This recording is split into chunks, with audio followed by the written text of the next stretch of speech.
I used to live a few blocks from a large, hilly meadow. I would walk on the narrow path that stretched to the top of the hill along the edge of the meadow under a row of glorious old oak trees. Sometimes I would imagine how the path got started, and I wondered about the people and animals and water that had moved along it. I would walk there at least 3 or 4 days a week, most often on my own early in the morning, and sometimes later in the day, bringing a group of kids from my home daycare. They loved the meadow too. Over the years, the path became a bit wider, and new trails were started cutting across the grassy meadow. Trails made more evident each time they were used. We can't ever know all that has happened before us to make a certain choice or path possible. And we don't know all that will follow, those who may find their way more easily behind us, or who will find a new path that we had not yet imagined.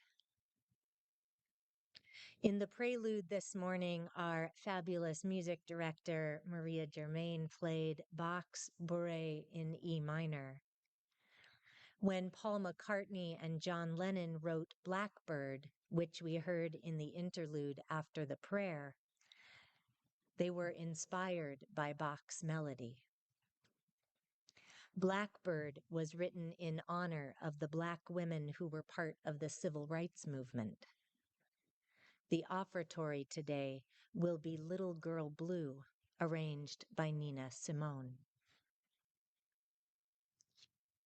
We aren't always conscious of the subtle interconnections that ripple through our lives.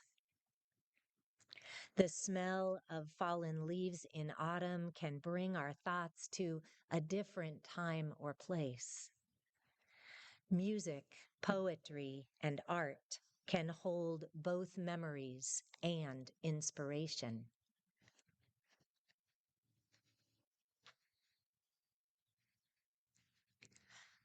The food we eat, the clothes we wear, the technology and transportation we may have come to depend on are all signs, all part of the interdependent web that extends across the continent and planet. We're not always conscious of how each inhalation and exhalation can connect us to maples and redwoods and oak trees, to algae and humpback whales, to Canada geese calling as they fly, to prophets as well as dictators, to Stegosaurus, Diplodocus, and T-Rex, and of course, to one another. These past years have made us more conscious of our breath and the breath of others. In a culture that is so often absorbed with the individual, it can be exhausting to be acutely aware of the fullness of our interdependence.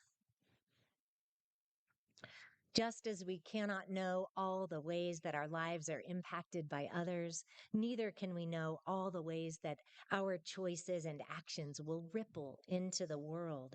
We can only make the best choices that we can, again and again and again.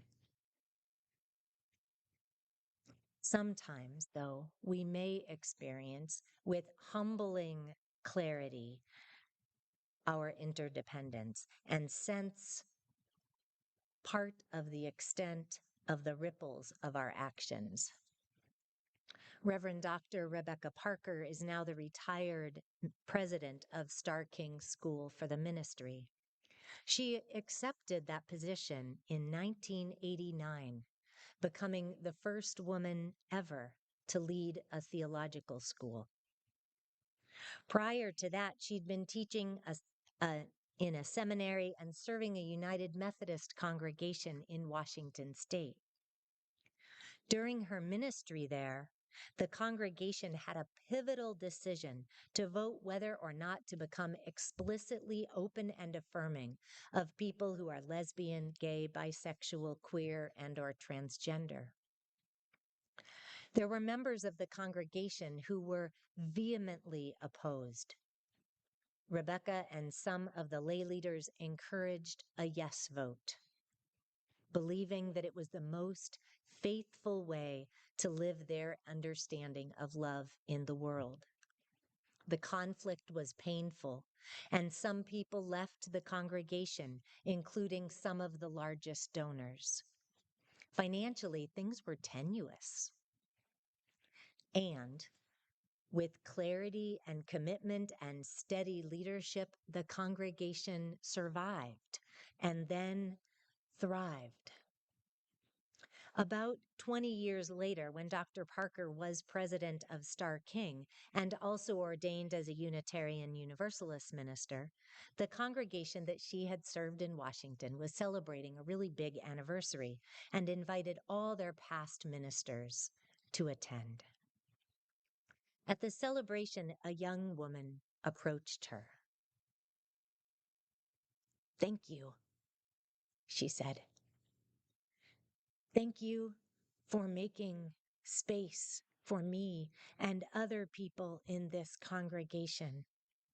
I wasn't born yet when all of that happened, but you helped shape the church that I belong to now."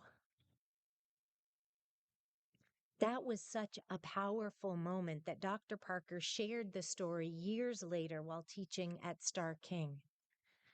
And it made such an impression on me that I am sharing it here today.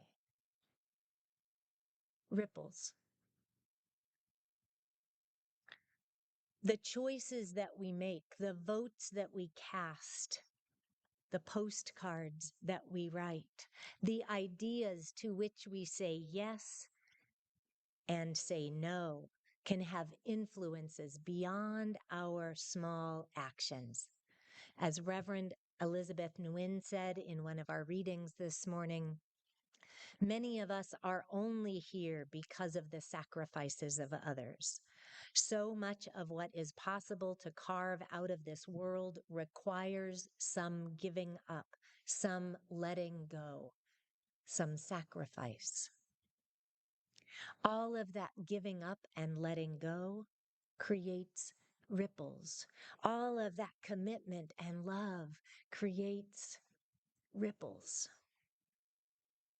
Each of us, interdependent, all of us cousins, have reasons to be grateful for someone known or not known, who intentionally or not created ripples that have made the shape of our lives possible. Now, many of our lives are complicated and include people and situations who have created harmful ripples or acted more like a dam than a ripple. Our interconnections are not always beautiful and affirming. Likewise, most, if not all of us, have made choices that we regret, or actions or words that we wish we could take back. Thankfully, for as long as we are living, we can possibly make other choices or choose different words. Bless you. Like, "I'm sorry," or "what can I do to make it right?" And we can listen. These are some of the language and practices of conscious interdependence that build and strengthen our families and communities. Of course, that isn't particularly easy. But as Carrie Newcomer sings, you can do this hard thing. Interdependence isn't an option. It simply is. It is like gravity, but awareness of it is up to us. Interdependence means that we give as well as receive. We inhale and exhale. So did the dinosaurs. We can't fool ourselves into thinking that we deserve more, and so we only get to inhale, or that we will just be so generous and just exhale today. Sometimes awareness of interdependence can sneak up on you when you least expect it. Our friend and colleague, the Reverend Jen Crow, who serves the First Universalist Church of Minneapolis, had an experience 5 years ago that changed everything for her and her family. It was the night before the first day of school. Jen, her wife, and their 2 children were sound asleep when lightning struck their home in the middle of the night. They made it out safely and got the dog out too. But nearly everything that they had was destroyed or ruined. Jen is a gifted minister and a strong, creative human being. And she is self admittedly not particularly good at accepting or receiving help. In her book, Take What You Need, she describes some of the lessons that came after the tragedy. The day after the fire, Jen went to the church. She talked with the congregation's director of children, youth, and family ministries, and who said, so I've done some research, and one of the recommendations for kids who've suffered a big loss like this is to ask for a list of comfort items, things that make them feel at home wherever they are, and then start replacing those things as soon as you can. Can you help the kids make a list like that and let me know what's on it? And oh, yeah, can you make one for yourselves too? While Jen was grateful for her thoughtfulness, she discovered that it was really hard to come up with such a list for herself. They joked that Jen's new spiritual practice was going to be saying yes when people offered help, and that she would need to say yes far more often than she was inclined to. Jen writes that she couldn't imagine anything more awful. And yet the depth of their need was so great that she couldn't say no. Elizabeth Nguyen says that what matters is that we are willing to live our lives in the shape of what is being asked, not hope that what we are asked to do will fit the shape of our lives. Over the next days, weeks, and months, Jen, who was typically so comfortable helping others, practiced receiving. And she started understanding being part of an interdependent web in a whole new way. It wasn't easy. It was painful and arduous, full of frustration and sadness and fear. And while all that pain is part of the story, it also isn't the central part.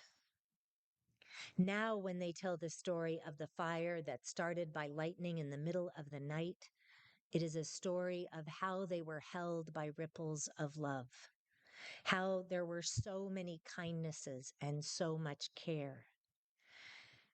And they are grateful for the communities that made that possible. We don't get to choose to be interdependent or not.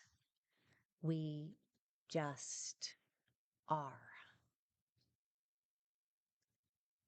In the story this morning, I shared how my father put notes in bottles and put the bottles in the ocean, and that some of those bottles traveled on the ripples of interconnected currents to be found by people thousands of miles away. Some other bottles were found right near where they had been dropped in, and those bottles are part of the story too. You see, no matter what happened later, each note had been typed with care. Each bottle was created with a sense of fun. Each bottle was sent out with curiosity and hope for connection. Maybe that's what Dad was really sending out, ripples of connection. We can't control the currents or the lightning. We can't choose to be interdependent only when it's convenient. We can't choose not to need each other or to be needed. But we can choose what we put out into the world. What is the world asking of us? What is it asking of you? What matters is that we will be willing to live our lives in the shape of what is being asked, not hope that we are asked to do what will fit the shape of our lives. May it be so for each of us. Amen. Salam, shalom, ashe, namaste, and blessed be.